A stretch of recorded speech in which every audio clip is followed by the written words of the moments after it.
We got the set for you, baby. We ready. You dig what I'm talking about? Just a little something came up with, man. To all my partners, all my fans, all my supporters, man. We cooking with Crisco. Believe that. We cooking with Crisco. But anyway, you know what I'm talking about? Check me out. This video right here, my boy FloCC. It's called Who Shot FloCC? We're gonna check this out and chop it up while I eat too. I gotta eat. Flock, it's a good question, and it's a question that I can't answer, to be honest. And I even like, who shot Flock? Yeah. It sounds weird speaking of yourself in the third person. However, who shot Flock is it's a good question, and it's a question that I can't answer, to be honest. And I even like telling the story or writing the story to the point where I don't know, even though there's footage of who shot Flock. And there's evidence of who shot Flock. It's just, I'm not ready to see it until I'm done writing my own story, because it's endless. I can write a endless story to so many different suspects, so many different corners that still haven't been turned, and to the point where once I'm done writing my own, not assumptions, however, what my spirit tells me, then I'll go back and get the evidence of who shot Flock. But till then, I always blame myself, you feel me? I always blame me for who shot Flock, because what I put into the world is what you reap back and what you sow, you feel me? You reap what you sow, and to this point, I think I just did. Like you missing the eye. You see that? We already into that. Like you missing the eye. Come on now. At Birdie Gray, yeah, man. So we got every bride and bridesmaid deserves to feel ads and all on her, man. You know, we rigging it right now. Good things than the karma that I put into the world, you feel me? And God took away one eye and gave me my third one. So this was my gift on coming back. I had to do a trade-in. I had to trade an eye to come back to tell my story. And this is where I'm at now. Take me to 2020 on the plane. 2020. Take me through the day. You know what I'm talking about. California, you getting on the plane. So 2020 starts off like this. Okay.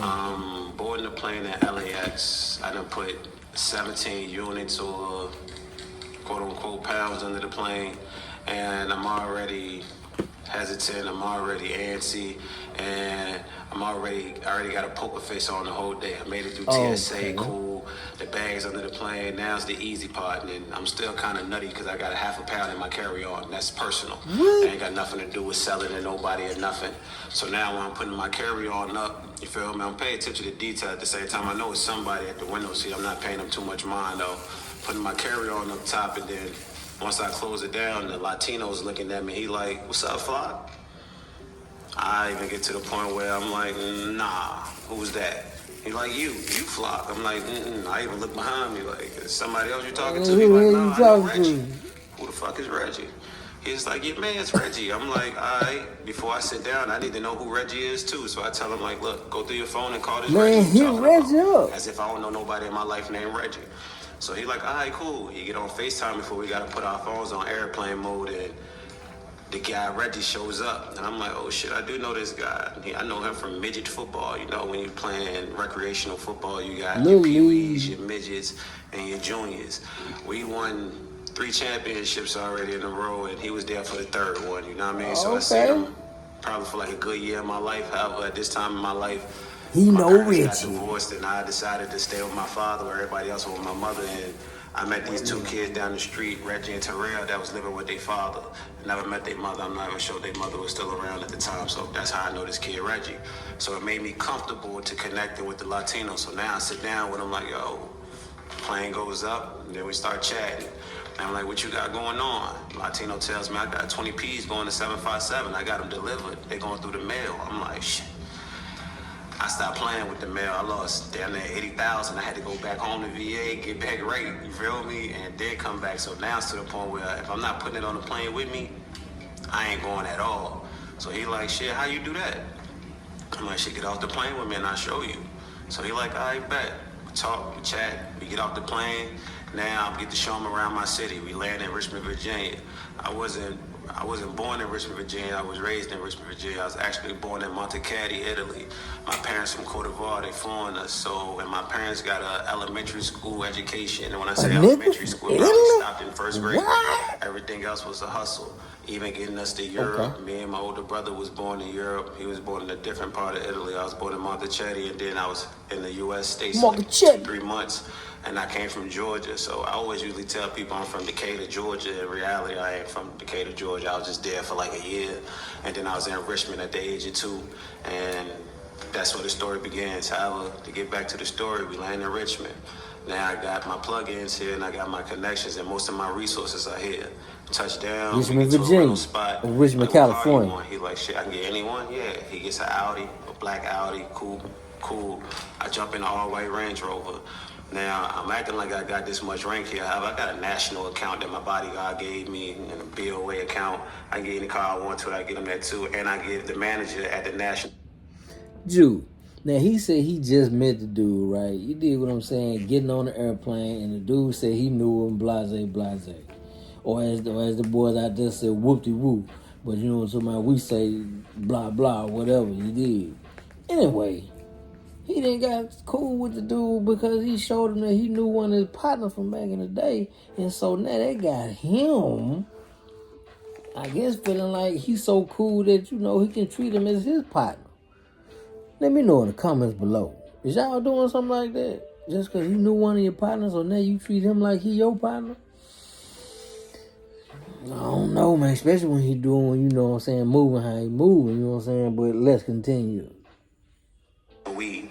So I give him some weed. Hey, you good? Slip him 100. You good? Yeah, cool. Everything paid for, and then we slide off. Now, this is when the story gets tricky. That's at the rental Now, car. due to the fact that I got this stranger with me, I'm ready to pass him off to one of my brothers. Like, yeah, he get 20 pounds. I don't need this money. I'm good. Everything I brought over here I already sold. And this play, I'm trying to disconnect myself from the city slowly but surely. So I'm going to give this play to one of my bros. So I get him to meet me at this spot, but the spot we going to is my man Jig's spot. Now, Jig's story is kind of different. We played on the same football team that I told you won 3 championships on. Okay. Jig just decided to stick to football and end up becoming the #1 player in the nation and going to Virginia Tech. I'm not going to say Jiggy ain't panning out because he wanted to smoke weed. Shit, he just had different ambitions in life, and he just wanted to get his college education and come back home. Cool. And they couldn't stop smoking. Jig couldn't stop smoking. Reconnected because shit, I'm going back and forth to Cali, and shit, Jiggy ain't never stopped smoking weed, so he wanted to tap in with me. So cool. Jiggy ended up buying one of the bags that's coming over, and I'm gonna bless him just cause I want him to win. So Jiggy house is gonna be home base. We're gonna call that headquarters. We go to Jiggy. Oh, yeah. Speaking of tap in with your boy, man. Hit that like. Hit that subscribe. And share it too, man.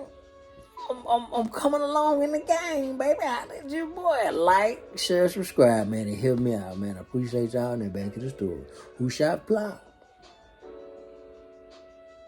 Crib at her headquarters, and then I got my right hand man that was just out in California doing some modeling shit, and he seen everything I was doing as I was moving and grooving in LA.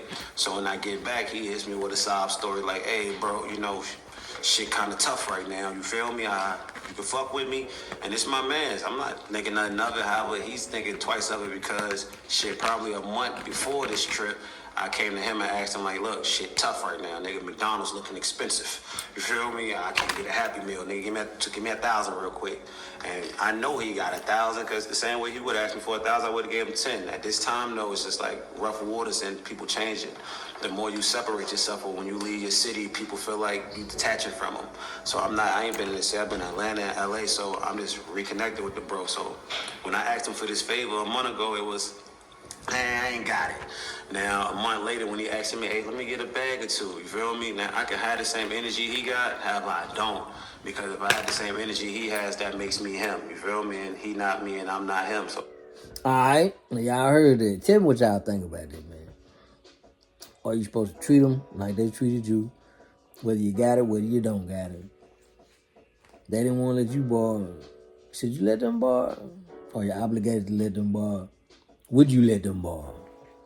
He said he wasn't going to treat him like he treated him.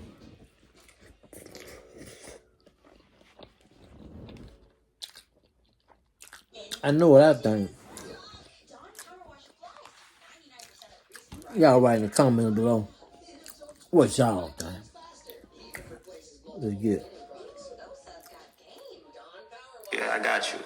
That's the second party. That's the second person invited to the party. He ends up bringing the +1. A guy named StorY. We call him Smoke. You feel me? We just call StorY Smoke. He's in the Army now. He joined the Navy. You know how the nigga named Smoke. You feel me? So, but when he come back from the Navy, I don't smoke weed. I don't do none of this. Don't even call me Smoke. Call me StorY. Oh shit, nigga, I didn't give you the name Smoke. Whatever though. You feel me? But that's the storyline. Smoke the third person. Then you got who we got? We got Jiggy. We got your right hand man, we got Smoke, and then we got my bro that I invite. I invite my bro cause, hey, this me go get 20 P's. Hey, look, that can be your play. I get them here for you, you get them going, we good. Cool. Same time, my bro kind of upset with me because I got him in a room with 4 other people and he don't want everybody in his mix. However, shut the hell up, I don't got time. I'm coming to this one spot, this one location, and y'all might not see me again. Cool. The fifth person happens to be a chef. And it's a full circle moment because it happens to be my fiance's brother now. You feel me? It was always her brother, but my fiance now. Her brother happens to be in the house. Okay, I wasn't expecting him to be here. However, I plan on doing a party in Puerto Rico for my birthday. So, hey, bro, how much you want to do a party for like a week or two? Cool. All right, here's $100. Here's some weed for a deposit. We good? Hell yeah, I got you. Just give me the information later. Cool. I unzip my bag. I show. Sound like he trying to reserve a spot for a party. How I brought everything over from LA. I show them how to transport the money. I show them how to transport the cannabis. And in their mind, I know everybody in the room just flabbergasted. They just like, you really put all that on the, yeah, put it on the bird. You feel me? But in my mind, I'm thinking, hey, yeah, show them everything. Yeah, cool. I don't know what's going on behind the scenes, and I'm in my own mix. I'm moving fast. So now, this is a Wednesday where I meet everybody at headquarters. It's 5 people I meet at headquarters. Now, once I leave headquarters, everything else gets shaky.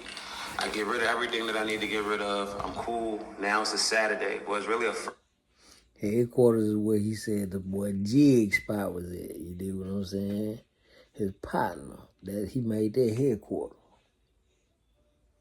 Friday night going into Saturday, my flight leaves at 6:37 in the morning, and I'm up. I'm wired up for some reason. I can't sleep. I don't know what God got on my body, however, I cannot go to sleep. Okay. So I'm trying to figure out, man, 17, I would have brought more over. However, we got this rule. You're not going to bring more than 13 to 17. You're too loud, you're too hot, it weighs too much. You don't want to get caught up. However, if you want to bring another body over, you can bring more. And I'm like, all right, cool. Let's try to find somebody else. So this night I decided I'm ready to count up 26,000, or 26.5 to be exact. I even got one of the big homies swapping out big bills. Like, I get a couple of your hundreds, I got to pack this. Cool. Now they're ready to go out and go to the club. I'm ready to follow them. However, I'm not going to the club. I'm ready to just go try to find another body to bring back to California so I can bring more units over. Okay. Before I go out the door, they put their hand on me like, yo, what you doing? I'm like, I'm ready to go out. They like, yo, didn't we tell you, like, just stop doing what you be doing, yo. You rap. Like, you better than everybody rapping. Just rap. Matter of fact, stay your dumb ass in the house.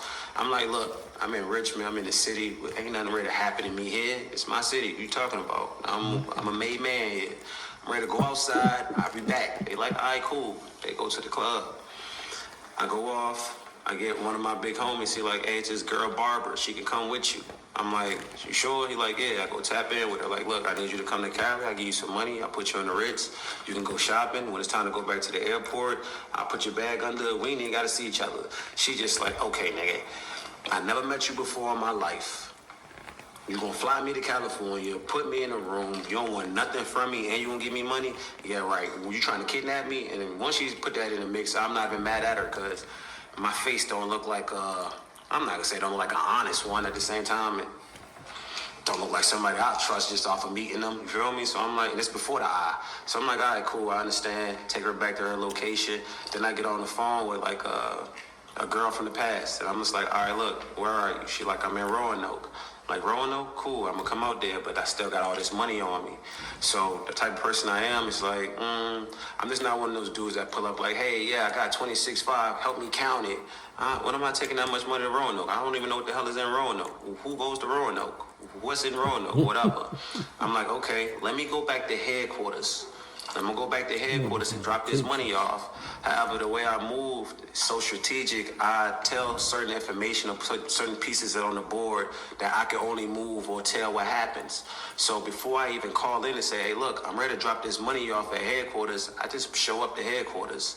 I pull up to headquarters, the scene looks the same to me. I'm the type of person that drives around the block once or twice, and I did that one time. I didn't do twice like I usually do. I drove around, cool, found the parking spot right in front of the door. Now this is where it gets spooky. I get out the car. When I get out the car, I'm walking towards the loft. It's a college loft.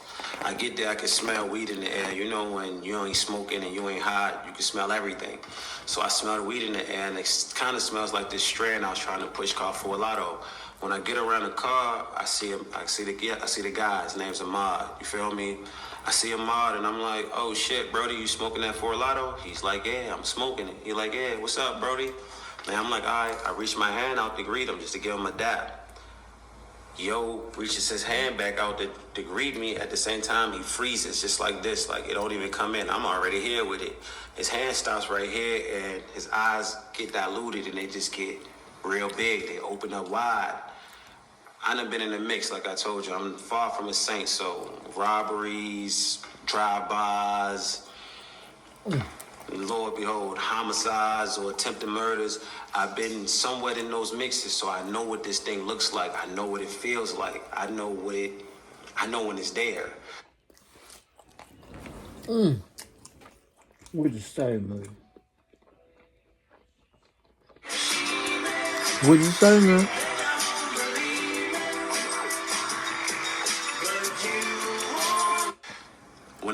When this guy freezes and his eyes get big, only thing I can think about is, oh shit, protect him. You feel me? What the fuck is about to happen? I push him as far as I can, as hard as I can, push him out the way. Now I got 2 pistols on me. I'm trying to get to one of them. By the time I can pull one of them out, I end up getting shot like in my hip. Boom, I lose like feeling in my leg. Now when I'm trying to reach for the other one, I can't. I get to the other one, but it drops after I get shot in the leg down. The next shot, it's like I get hit right here in my stomach.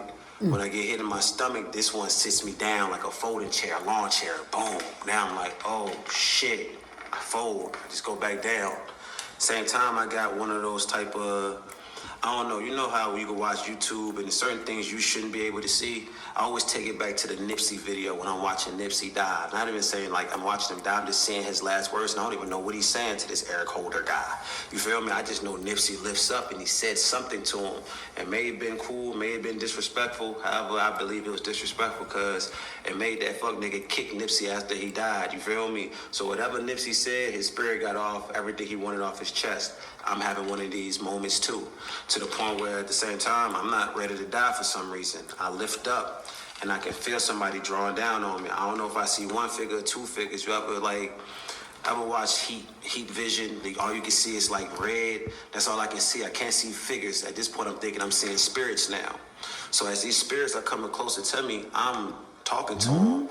But I feel like I know this spirit to the point where I'm like, the fuck are you doing, nigga? And he don't even speak. Yo lifts it up to shoot me again.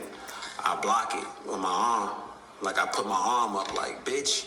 It goes straight through. Boom. In my arm, out my arm, it hits me. Skins me in my head. So now I'm like, oh, shit. Then he's still not done. Whoever this culprit is, he's not done. You feel me? The last shot, the 5th shot, he decides to put it straight to my head. And now I don't have feeling in my arm now. Block it. I can't. My gun, the other guns to the side of me, the other one's right here. Now I just got to take whatever God got for me. The last shot goes straight to here. Boom. All I hear is rings. At the same time, for anybody else, I don't know how this works for other people. However, for me, it was as soon as that 5th shot went off, boom, I get up and I'm out my body now. Now it's to the point where it's like, forgive me if I pull this chair back, but now it's to the point where it's like, I'm out my body and I'm looking at myself on the ground and I'm like, oh shit. I always say this, the story never gonna change. It always gets back to the same thing. I always say, God damn, they shot the fuck out of you. They weren't playing with you, yo. And then I get down. I'm like, shit. See if you can get some help. Now my vessel is moving around, but it's listening to my spirit. Now my spirit is controlling my vessel to the point where I'm like, okay, this shit's really working. It's like a puppet or something. I'm like, yo, go in your pocket and get your phone. The vessel goes in his pocket, he gets the phone. I always say it like it's a different person because I know like my vessel isn't connected to my spirit. It is not going to be that way whenever I transition. However, in this realm, in this world, we're connected. The only time you see your spirit, though, is when you're sleeping, you're dreaming, and you think it's a dream. You feel me? And I compare it to this in a dream. I don't know how many dreams people have or what kind of dreams people have. However, in certain dreams, I've had a lot of dreams of dying or getting shot.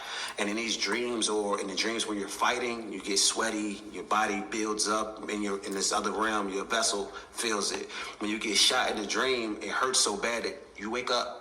You feel me? You wake up and you pat yourself down like, whew, thank God, that was a dream.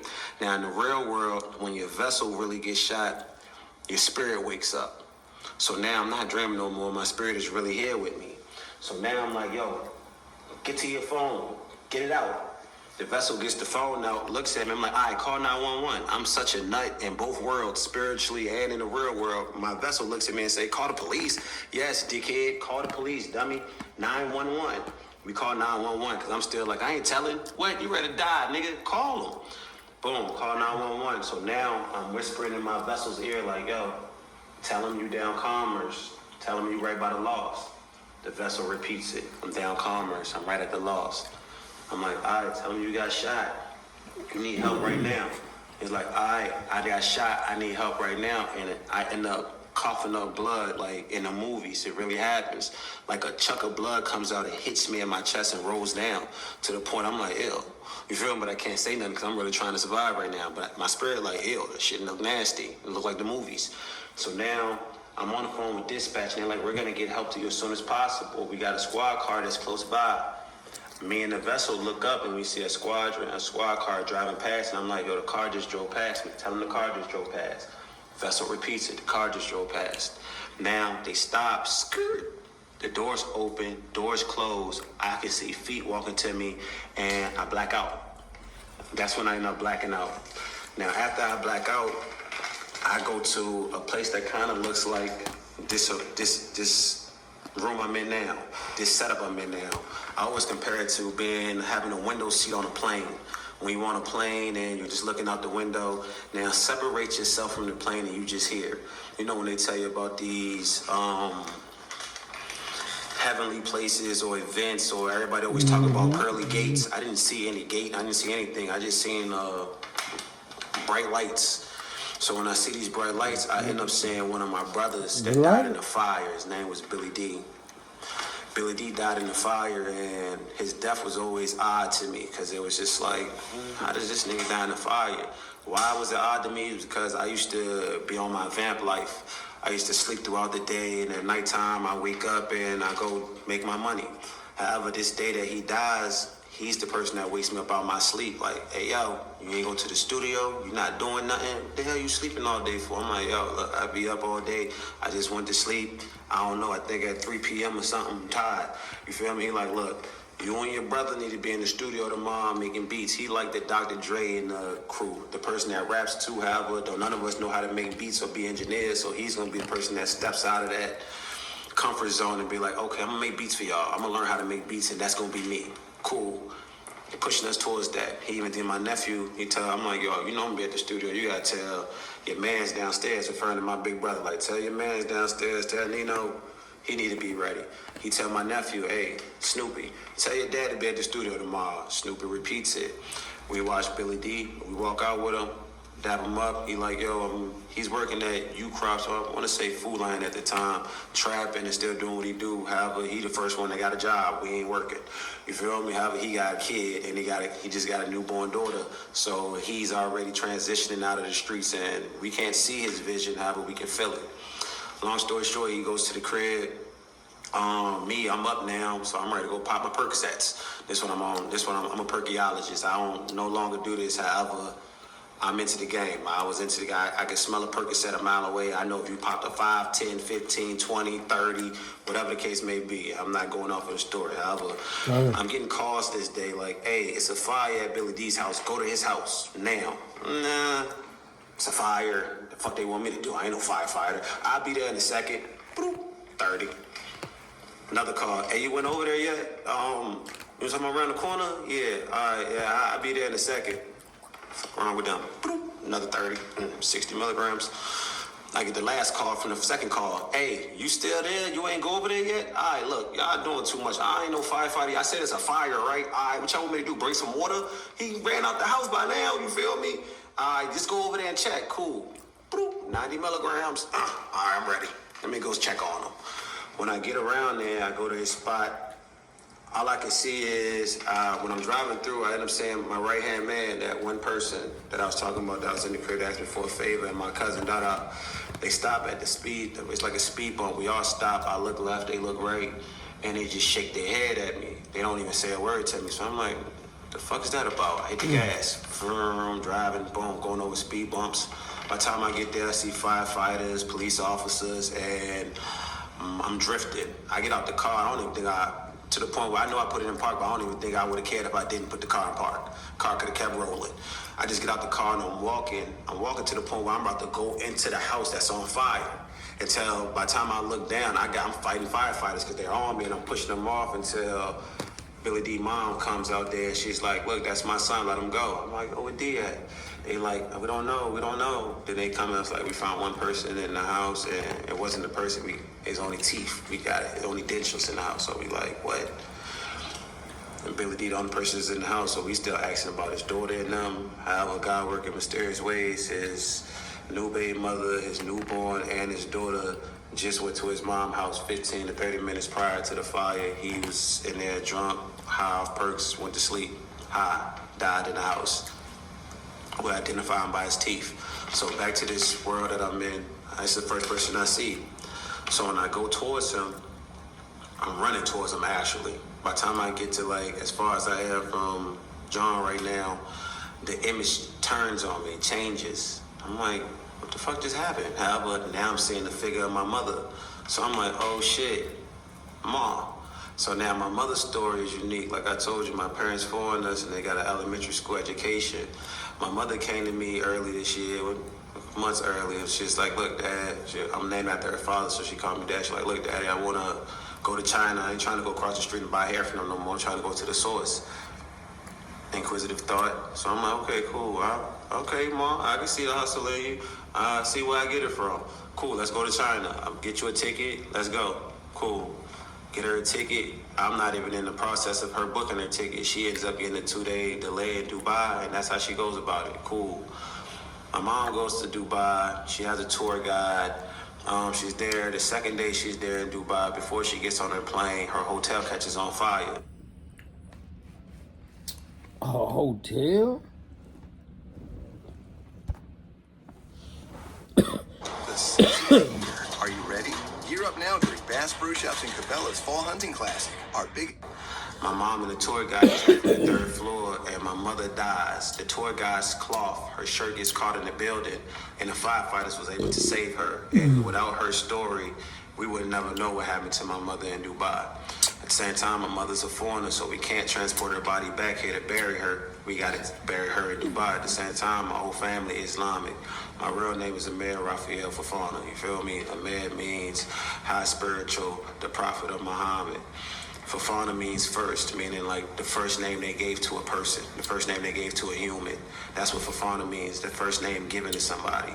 So I know who I am, I know who my family is too. At the same time, at this point in my life, I'm kind of thrown off by this because it's just like I'm putting more of the blame on me. Like, damn, I shouldn't have got that ticket.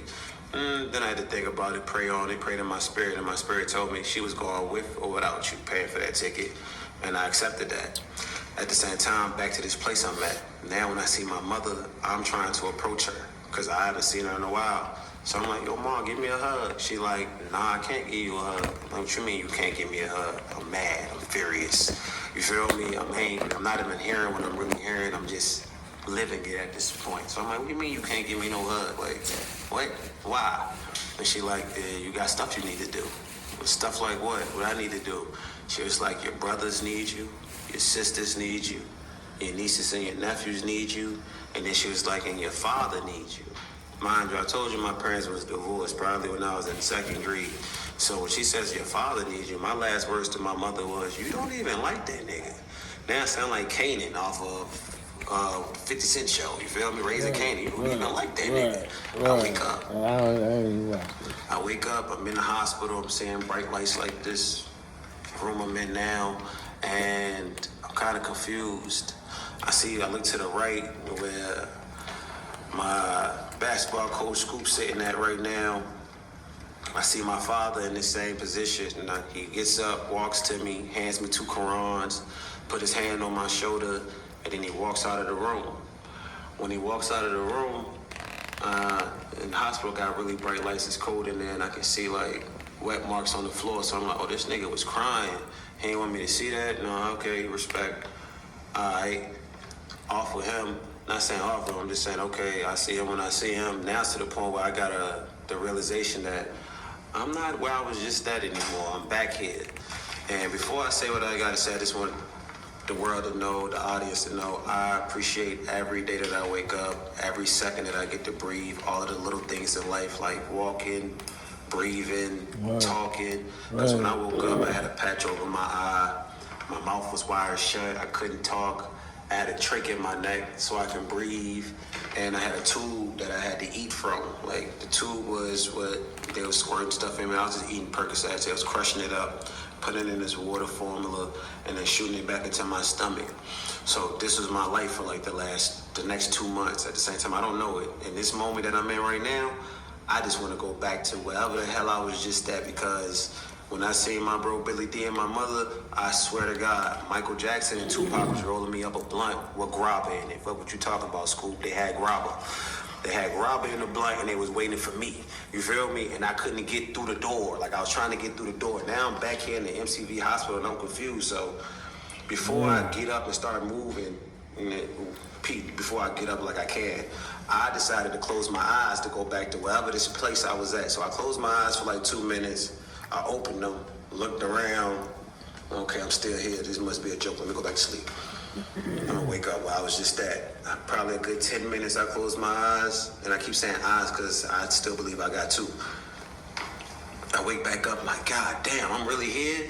And that's when the quote, hell on earth, registered to me a lot different, because I'm like, damn, I really seen whatever they think heaven is or feel like heaven is, and wherever I'm at now, this ain't it. No, I don't want to be there. Why would y'all even give me a glimpse of what I just saw?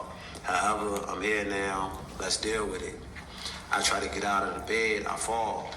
I don't know that I have a rod in my leg now from my knee to my hip, and I can't walk. And it's throwing me off. At the same time, like, all right, let's crawl back. Doctor's coming in, help me get in the bed. I'm kind of irritated because it's like, what the hell is happening to me?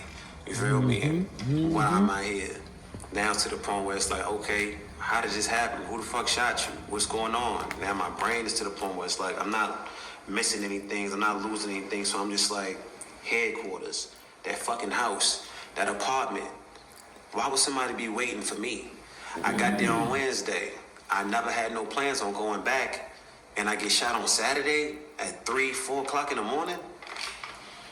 Who the fuck got that much time? Okay, I got shot by some broke niggas. Only people that don't go to work or don't got no money or no family waiting from Wednesday to Saturday. But what broke niggas? I know, I'm not saying I'm the richest person in the world. However, I know how broke people activate. At the same time, who shot me? And now I'm feeling like it's one of the homies. One of the kids I grew up with in high school, or something like that. And I'm like, who would be that angry with me that want to take me out of there? Or how many people are working against me? To the point where I'm like, okay, who was in that house? I'm going to stop you there because you talk about high school. And I know when people hear your story or do their research on you or listen to your music, For sure. or just see you in person, they're going to create this idea of who you may be or what type of man you are. But from my research, you took IB classes. I took IB classes over AP classes because it wasn't so much harder than the other. It's just in AP classes, there's as much people in this room that's in the AP class. You might get 6 to 8 people. At least in IB, I still get 15 to 20. And I already knew I wasn't going to be in classes with none of my friends that I be with my whole life. I'm in classes with extraordinary kids or kids that above the curricula, you feel me? And kids that actually want to do something. And a lot of my friends, they don't even want to go to school right now. And at the same time, that's why I chose IB over AP. And being in those classes taught me a lot. IB over it was AP? different work that we had to do, more work that we had to do, and it was a different surrounding. And at the same time, a lot of people be saying, like I always say, I'm not a saint. At the same time, I was never a dummy or just grew up. My path in life was my cousin sell drugs, my brother sell drugs, my brother's a rapper, my cousin's a rapper. It's either coke around me, dope around me, weed around me, or perks around, pills around me. So it's not something that I'm not accustomed to. It's just something I don't want to get used to. Right. So at the same time, I want to be the first person in my family to go to college. These are my dreams, my aspirations. I want to be a lawyer. Why I want to be a lawyer? Because I watch all the trappers. I watch all the kingpins. I watch all of them, and all of their demises are the same. They get caught, and the first thing they do is they either gonna leave with money hidden, a lot of material things that they keep, a closet full of clothes. However, all of their money go to lawyers and to get them out of the jam that they put themselves in. So I always think of the end game, means to an end. I got that from a coach named Coach Curtis. That's where I met Scoop from too. You feel me? Playing for Coach Curtis, and it means to an end. So when I got the gist of all of that, it was just like, all right, I'd rather be the lawyer before I be the kingpin, because I believe they both get the same kind of money and one person gets to avoid being out of jail. Right. But yeah, you still ended up in the streets. Take me to how that happened. Okay, so how do I still become this, I'm not gonna say kingpin, however, this dealer that I try to avoid being my whole life?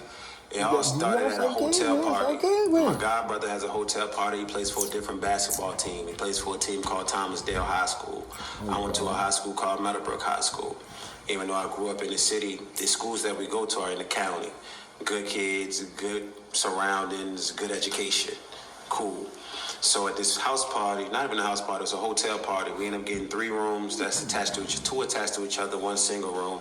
And upstairs we had a spare room, 4 rooms and 1 hotel in the south side of Richmond at the Q Club. At this party, we go there. My godbrother's getting intoxicated. He ends up passing out. So now we're mingling. There's 2 different groups of people mingling. There's kids that's really from the south side that go to school in the county, and kids that was really born and raised in the county, all in one area. There's only one person it's only one disconnect, or one person that can connect us all, and that's my godbrother that's drunk now. I decided to start shooting dice with the guys, shooting dice with them, and back then, like, it's a little bit of money that was one. However, when you in 12th grade or just graduating, $150, that shit's like $1,000. You feel me? Especially when you don't got a job or nothing, and lunch is only like $3, $5. It's a lot of money. However, we shooting dice. 2 of my bros ended up losing a little bit of bread. I think like $20, $40 a piece or something. They went to go sit off in the corner. However, my right hand and my left hand, man, they not even from my part of town. They not from South Side. They from the East End. They more the cruddy side. They from the projects. These my project guys. At the same time, I know what's going on when I see them in a room talking to each other. However, I'm there to de-escalate any situation that can happen. After I won this little money from them, I'm about to grab it and go do some pause. Not when I say gay shit, I'm not on no gay shit. It's just back then I learned this from Pimp C and them. Anytime you want to be in a room or running a train on a girl or some shit like it's gay. You feel me? You got to be in a room saying some stuff you're not supposed to be saying. It's gay. Even though that's something that people told us back in the day. Hey, yeah, you want to run a train? You want to be doing groups, orgies, Diddy shit, no Diddy shit. A lot of Diddy shit was going on back then, and people was letting this shit go down. Anyway, I'm about to go upstairs to do some Diddy shit. Pause. No gay shit though. You feel me? Record one of my guys, do some stuff, whatever. I get the bread, I'm going upstairs. Before I can get upstairs, one of the guys bumped me and changed my trajectory. I move a little bit. So now I'm to the point where I'm like, damn, I'm thinking it's a friendly conversation about to take place. I'm like, yo, you bumped the shit out of me, you good? I didn't know I was dealing with Tupac. Nigga had not saying it was Tupac, but he had Tupac's spirit. The guy looks at me and said, well, bitch, you ain't say excuse me. I get asked all the time, what is HJ's Funko Pop? So let me break it down for you. This here is Spider-Girl, a figure that really... Here we go. That's when everything goes south, no pun intended. The room lifts up, because they don't know that we had 4 rooms full of people that came with us, and there's only 5 of them. And then we got 4 rooms full of people. The whole room lifts up, and my two project friends in the back, and they was plotting already. You just gave them all the ammunition they needed. And they run in front of me before I can even speak again. Now they got kids hemmed up. They grabbing them. And like I said, I ain't the same. I go up to one of the kids. They got a chain on. I touch his chain. Take it off his neck. I look at it. It's not even real. You keep it, put it back in your pocket. I'm going upstairs. When I'm ready to go upstairs, I already know my right hand and my left hand on me on all type of bullshit. Whatever, they not me, I'm not them, I'm leaving. I'm like, yo, get my god brother real quick. I get my god brother, I put him in the car, I drive off, I leave the scene. I don't know what happens after that. My brother, Two Trail, Nino Green, that's what we call him, off of the movie New Jack City. My brother ends up catching an attempted murder this same week. His first attempted murder, he got two. His first attempted murder, and we end up sending him to Baltimore. Like, look, go to Baltimore, hide out here, you gonna be okay. Cool. He there for like a week. I end up sending some money off on a Friday, and then I call my cousin to check up on my brother. So when I check up on my brother, I'm like, yo, y'all good? I'm talking to my cousin though, like, y'all good? Everything cool? Copacetic? He like, yeah, everything cool. I'm like, all right, where my bro at? What y'all doing? He like, why you keep saying, yo, I dropped your brother off last week? What do you mean you dropped him off last week? Nigga only been there for a week. He's like, yeah, he said he missed his kids and shit. He wanted to come back home. What do you mean? I just sent the nigga money yesterday. How the hell is he? Matter of fact, call him. Call my brother on three-way. He pick up the phone. Hi. Yo. Bro, what the fuck going on? You here? Yeah, my bad, little bro. I meant to tell you that. I appreciate the money you sent me, but yeah, I couldn't stay out there too long. I'm like, bro, why the fuck would you come back? In the midst of me saying that, I hear a knock on the door. Boom, boom, boom, boom, boom, boom, boom. Whenever you hear that, like, if you've been around and you know the sound, they there. Feds at the door. So he like, damn, I think that's them. I'm like, you sure? He like, come on, you heard that shit. I'm like, what you ready to do? Boom. Get down, freeze. We still on the other end, like, just listening. Get on the ground, get on the ground. Do you have any guns or weapons in this house? Boom. Then we hear the phone hang up. I tell my cousin I'm a holler. Feel me? I end up going down the street. Go down the street. I'm at my bro's crib. I end up getting a call from my cousin that's at the house. She like, hey, come back to the house. The police want to talk to you. So in my mind, I'm thinking, okay, what they want to talk to me for? They must think I'm my brother. Me and my brother look somewhat similar. And at this time, I don't do nothing that's bad. And I got 1 week away before I'm going to San Jose City. That's a JUCO. I had 3 scholarships. I had Virginia State, I had Virginia Union, and I had San Jose City in California. I opted to go to San Jose City in California because they was promising me, hey, you come here, play half of the year or a year, we'll send you to San Diego State to play with some kid named Kawhi Leonard. Nobody know who Kawhi Leonard is at this time, not even me, to the point where I'm like, okay, whoever that is, I just want to go to Cali. Let's go. So when I go back to talk to the detectives, when I get out the car, played for the Spurs. Tackle, He wants him boom, for the Spurs. they take me off my feet. I'm on the ground. The fuck is going on here? But I'm arrogant, very arrogant, to the point where I'm like, ha, these dumbasses think I'm my brother. Okay, let's do this. You're like, you know why we're arresting you? I don't give a fuck. That's my response. Now I'm in a squad car. They taking me downtown, and they put me in a room by myself. Interrogation room. I remember the detective name. His name was Detective Cutshaw. I'll never forget his name because this one white guy ended up changing my life in a 5-minute interview or a 5-minute conversation in this interrogation room. Okay. Now, prior to this, a backstory. One of my guys, the guy said, ask for a unit, a pound in this room in headquarters. This is my guy I went to high school with, and he's somebody who ended up making me an Instagram because I would have never made myself an Instagram.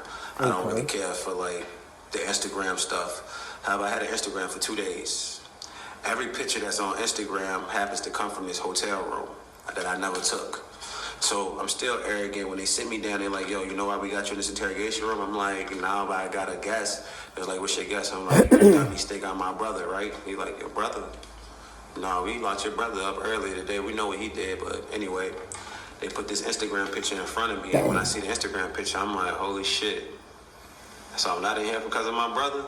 They like, They circle my right hand and my left hand's faces, 2 project kids from the East End, and they got their names right there, both of them. They got Lil E, and then they got Stu. These the two names that I'm saying. So at this time, I'm like, Dude. damn, they on to us, or they on to them. The detective Right. comes out and says, hey, look, we know you had nothing to do with Tell it. me. The kids say you didn't have nothing to do with it. However, you know these guys. I'm like, okay, cool. And I know a lot of people, and I don't know them for real. He was like, you in a picture with them? I'm like, I play basketball. I'm in a picture with a lot of people. I'm in a picture with mascots. I don't know who Larry the Lion is. Who is that? So he's like, okay, well, if you don't tell me who these guys are, 4 kids got robbed. I'm gonna give you a gun charge for each kid.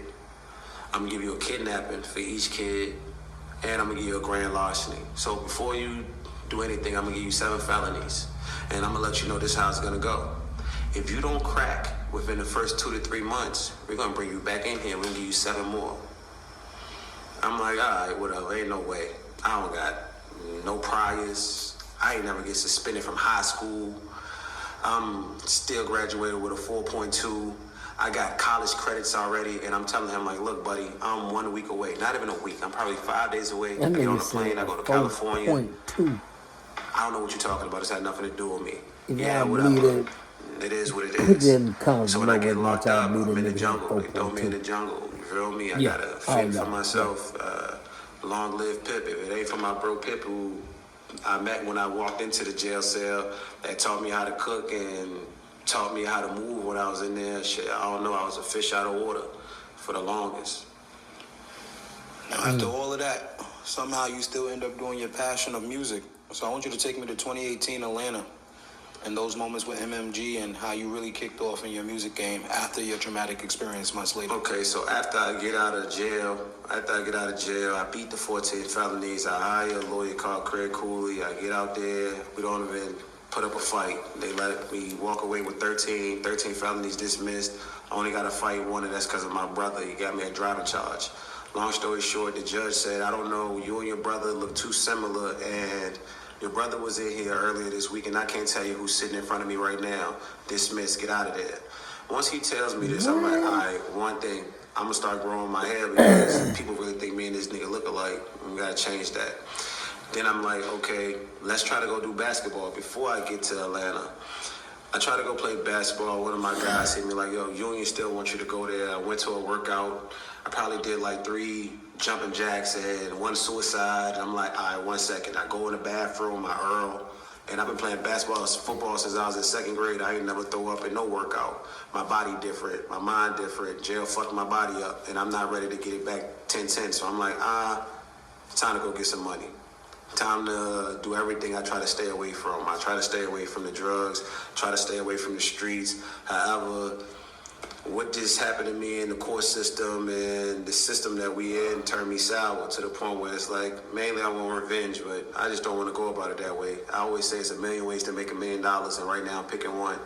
And my basketball coach, one of the best coach I had in high school, however, the best thing he could have ever did was put a movie called Hoop Dreams on for me to see the reality of playing basketball, the reality of chasing a dream, and how you can have 20 kids on one school and only 1 kid is going to make it. And the other 19 got to figure out what to do. Me, I already knew what to do, get some money. And rapping was something that everybody was pushing for me, not I was pushing for myself. Like, bro, you know how to rap, you should do all this, yada, yada. So it's like, all right, cool, let's do it. My brother was already a rapper, my cousin was already a rapper. I was already around the rappers praying that they made it. I decided to take that leap of faith and go into Atlanta. I ended up plugging in with a guy named Shemaine. That's his real name, but it's... Okay, all right. Launch online for less with up to 73% off Is that hosting. you An said AI website Jermaine builder or and Shemaine? His industry name is Beat Billionaire, who's Rick Ross's in-house producer. And before that wasn't even it. I ended up going to Atlanta because of Bankroll Fresh. I did my first feature with Bankroll Fresh, which happens to be his last video that he ever shot before he died. Bankroll Fresh gets me to go to Atlanta, however he calls me. Bankroll calls me and says, hey, Flock, you need to come to Atlanta. I'm like, all right, cool, whatever, I'll see you down there. Then there's a kid named Young Crazo from 757 who ended up calling me from Atlanta. Crazo calls me. I pick up the FaceTime and I'm like, yo, what's up? However, it's not Crazo on the FaceTime, it's Bankroll Fresh. He like, hey, your man from 757 down here, why you not down here? I've been waiting for you. I'm like, damn. they lit another fire up under me. So I'm like, I see you soon. I'm shooting a video for my bro. I'm directing this video in the city, and I meet a guy named Tracy, the director. He's like, hey, bro, I see what you're doing out here in Richmond. I think I got a small movie role for you in Atlanta. Do you mind taking it? I'm like, all right, cool, let's go. I go shoot a movie out there, and then I decide to go to the studio. I go to the studio, I tap in with Bankroll Fresh. Be like, damn, I missed you. I'll be back tomorrow. That tomorrow came a little too early. That day in the studio, I guess Bankroll Fresh and one of his homeboys, no cap, they get into it, a squirrel. Bankroll loses his gun in the fight. After he gets the best of him, he decides he wants to get his gun back, but takes a chopper outside. And neither here or there, however, Bankroll ends up shooting the chopper one time outside to tell him, hey, get my fucking gun back. And they end up returning fire. And there's probably over 150 shell cases that was found that day. I think Bankroll died off of one shot that ricocheted off the wall, hit him in his back. So now I'm in Atlanta with my key to the city that's dead now. And that's when B Billionaire reaches out to me like, hey, I see you in Atlanta. Come do this MMG thing. Cool. I tap in with the MMG thing. He introduced me to two guys that think it's cool. He's like, hey, this is the money. You feel me? Cool. A guy named BD, $1 billion BD, and a guy named Jay. I got a tattoo. Bro, I didn't know Bankroll Fresh passed away. I know he got shot, but I didn't know that that's how the shot happened. I heard it in front of the studio, and it was unfortunate. So in the comments below, y'all let me know if y'all knew that. I didn't know that. It said he got shot by a bullet that ricocheted out the wall and hit him in the back. Let me know if y'all know about that. I didn't know about that. I'm getting sleepy. BD that's on my arm, and I'm foreshadowing now. However, you can, by the tattoo, you know he's no longer around. So I learned a lot. I soaked up a lot of game from BD and Jay. BD was more the flashy, upscale trapper. Jay was more of the quiet. I do Wall Street. I do numbers. I'm gonna tuck my chains. And if we going to the club, I'm gonna pull up in a Honda Accord when y'all pulling up in whatever the fucks. Cool.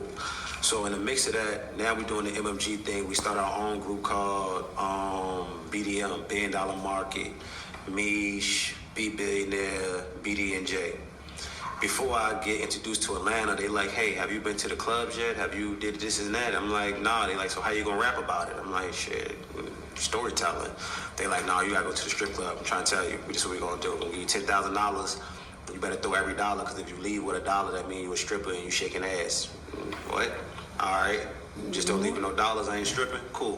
Whatever. I get in that mix. Now I'm seeing different money. I'm seeing a different lifestyle. I'm seeing not a cliche, but a BMF lifestyle, blowing money fast lifestyle. I'm not even around people that I'm not supposed to be around. I'm around a Waka Flockas. I'm telling Metro Boomin, we the new BMF while I'm in the office with him. He probably looking at me like, nigga, shut up. I deal with Future and 21 Savage every day. Who the hell are you? You feel me? However, we still in the same room, rubbing shoulders. So I'm feeling like, shit, this MMG thing is really a thing. They giving me MMG chains, however it was blinding me. The industry got a lot of smoke and mirrors.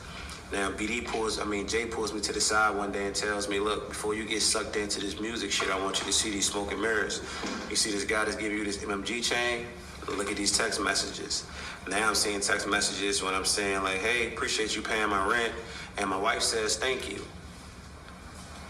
Wait a minute, but ain't this the guy that's supposed to be our way in the industry?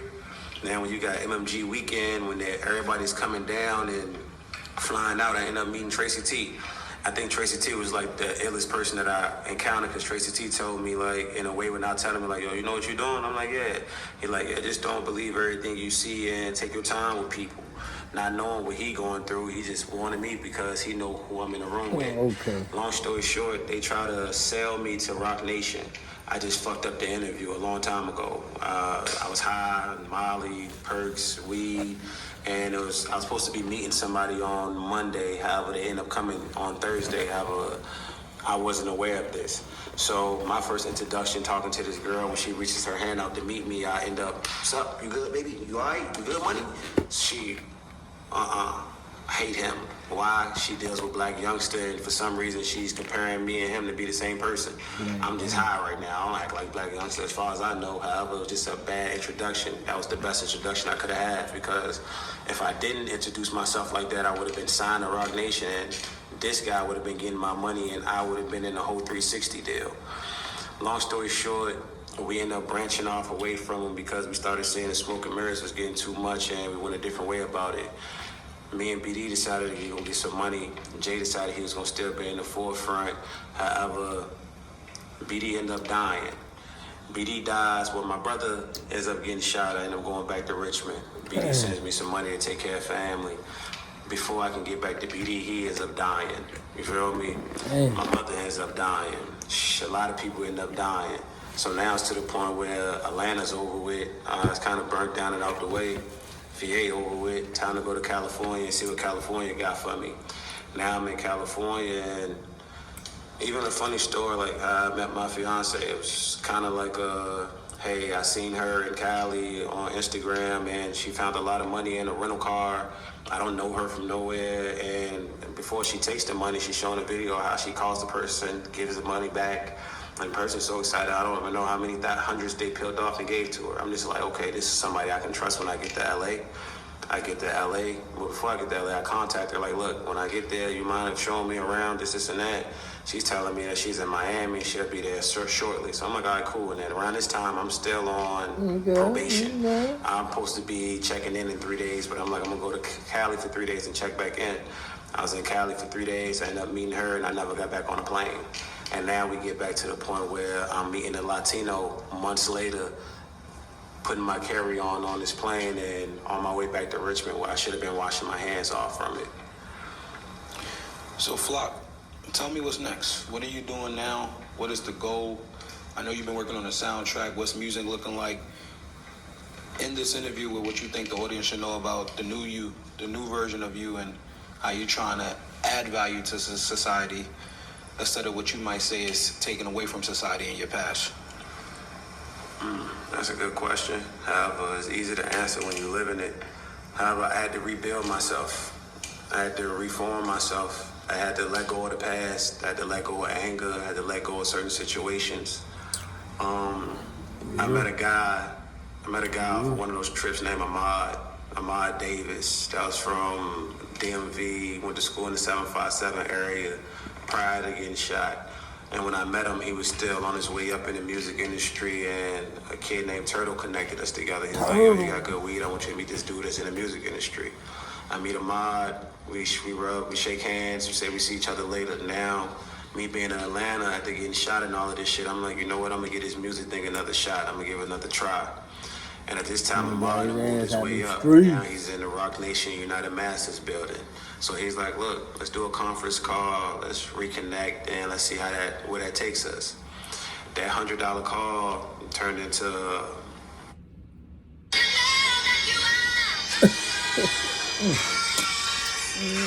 what a challenge.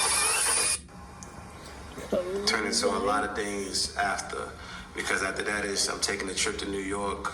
I'm getting a distribution deal through United Masters. It's my first taste of the industry the right way, and at this time, I'm not taking a 360 deal or an advanced check. I want to come in the Master P route. I want to do everything myself. I want to be the label. I want to be the company. I want to be my own managers or hire managers. So it's to the point where it's like, okay, this rap thing is really working. Like, I'm walking in God's speed. I'm where my feet at. Ahmad got a lot of relationships and connections. So when we connect back, it's like, okay, this music thing might be the way out. Same time, it was like, I felt like I became a statistic, like, to the world and to everybody else's eyes. Like, damn, you were supposed to go to college. You're supposed to be the first one. How you end up back in the streets? And I always say this, like, yeah, I became a statistic, how I became a really successful one. And life after getting shot was kind of hard, too, because, like I said, I lost resources. I lost family. It was a lot of chatter, you feel me? To the point where it was like, hey, he's telling on the people. He's telling on this person. People not talking to me no more. People not doing business with me no more. And it kind of bothered me for the longest because in the streets, when you grow up in the streets, there's certain rules. We don't talk about certain things without evidence. We don't talk about certain things without paperwork. For me, the rules changed. I was a rat with no paperwork. I was a rat with nobody even saying, hey, he's telling on me. It wasn't even a person saying that. It was just all the people that I loved, that I connected with, that was going around saying, hey, you heard what? So that ate me alive inside too. So, and then I got the feds before they let me out of the hospital saying, hey, we got this person shooting you on camera. Would you like to come down here and point him out? Nah, I'm not doing that. Then I get subpoenaed to go to court. I get subpoenaed and I'm just like, holy shit. Nah, it's not gonna work. Now I gotta go on a run. So for the last 5 years, from 2020 to 2025, I've been on a run, moving under an alias, working as an electrician, and still dibbling, dabbling in the streets. And even the electrician thing, it was I watched 15 minutes of YouTube and then I put on the resume. I don't even know if I get in trouble for this. However, put on the resume, I had 10 years experience. And then I was like, yeah, demanding the money I want. Even that's a lifestyle I'm not accustomed to. I'm 32 years old. My first job, I was 30. And a full-fledged electrician with 10 years experience with one screwdriver. And that panned out a little bit better. It taught me the 9-to-5 life, how other people move. Because before then, I'm used to a lot of money and people with a lot of money and doing things that people do with a lot of money around people who don't. So around that time, I don't know what type of animosity people have. I don't know how people may look at me. I don't know how people may feel when I'm saying, hey, fuck going to work for a week, bro. I give you that money. Let's go here and there. Like, to me, it's cool. However, working a 9-to-5, when you talk after getting a job, it's like, what? I got to stop working for what? No, because I'm living check to check, and if I let you do that, I may lose my job. Now, that factor doesn't exist in my life. However, I had to live on both sides of the fence to know how to walk upright now. Now, with the music thing is, it's moving, it's going. I had to turn myself in. I did with 13 days. They told me I might do 3 to 6 months. I was fucked up when they told me that. After they told me I had 11 days or something. But I went in, told them that. I had to appear in front of a judge. And when I tell the judge the same story I'm telling y'all, like, hey, in high school, I had to go to jail and do 14 felonies because of this reason. I decided to go this route instead of that route. I'm doing this now. I got shot doing this. I'm in jail because of this reason. I'm in jail because I don't want to tell on who shot me. And I'm looking at this Caucasian white lady in a robe. I wish I knew her name because I get it tatted somewhere on me. However, this lady looks at me and says, look, it sounds like you have never got a break in your life. And I'm sorry this has happened to you. And today, I feel like I'll be that person that give you that break. And I want you to know right now, I'm giving that to you. Please get out of my courtroom. It was like a lot of weight lifted off of my shoulders, a lot of everything, you feel me? Because I felt like my life was just a recycle bin. Hey, you can go to college, you can be a lawyer. However, you got to tell on these people. No, I'm not going to tell on them. Well, jail. Now you got to sell drugs. All right, whatever. Now I'm selling drugs to the point where, shit, the people that I took the 14 felonies for may be the same people who shot Flock. That's tough. That's tough to live with, knowing, hey, I changed my whole life for people. And these same people, that wasn't enough for them to the point where, from 2012 to 2020, 7 years later, 8 years later, these same people going to be the same people that try to take my life. That's a hard pill to swallow. However, I told you I was a perkyologist, so I wasn't used to not taking pills. It was just hard swallowing that one. Pause. You feel me? So getting out of that situation, getting released from jail, the way life is now it's more run and gun, more strive through your ambition, strive for the mission, make sure everything goes the right way. And learning from BD and J, shit. BD died, getting backdoored, set up by his wife, allegedly. You feel me? And I seen how that demise fell. I seen how the guy from Wall Street, shit, was probably more corrupted than the one who died that was flashy. So at the same time, took care of his family, took care of his sons, and changed his life around. Have I seen both sides of the world? Now it's to the point where I'm living my own life. I'm learning from other people's mistakes while making my own in this world. And shit, I can't sit there and say my life turned out so bad. I got a distribution deal with United Masters and Rock Nation. I'm not dead like the rest of my block or the other blocks I'm tied to.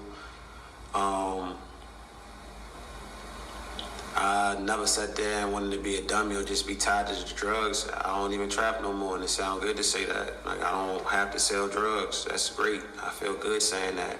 I feel good being next to my coach who assisted this play, for like me being right here, right now. Like, my life is different. It's a small circle, chosen few people.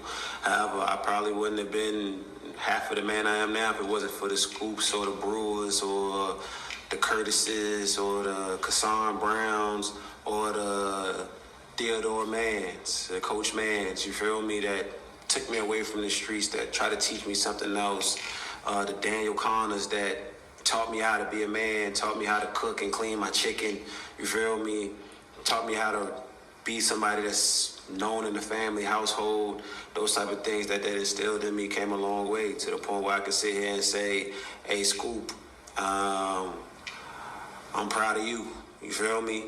Because you went from being a point guard in Meadowbrook High School and you still assisting young men. You feel me?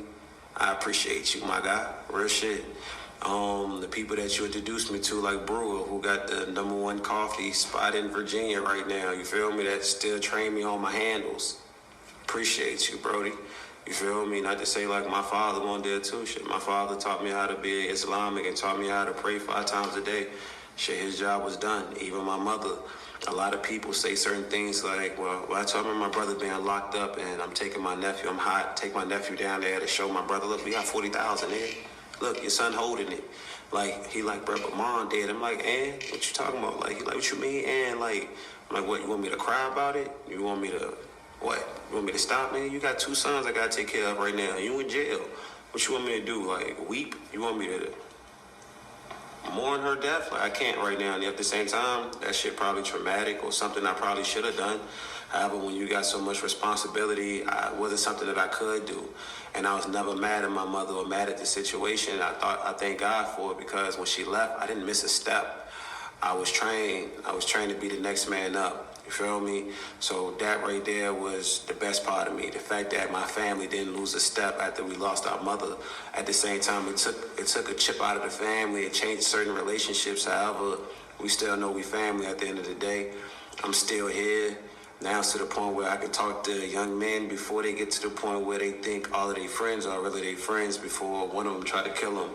Before they gotta watch the movie Juice to understand that it's always one bishop in the crew, or maybe a crew full of bishops. You feel me? And everybody can't be Raheem. And a lot of Raheems don't make it. You know what I mean? Like, if you get that quote or get that reference that I'm trying to use right now. Ladies and gentlemen, that's Flock. Thank you, man, for the interview. I appreciate you for sharing that, being vulnerable. And I look forward to seeing what you do next, brother. The family man, Appreciate you, my guy. God bless. Appreciate y'all Appreciate the watching. opportunity. And Gabe, Monty, Reese, US.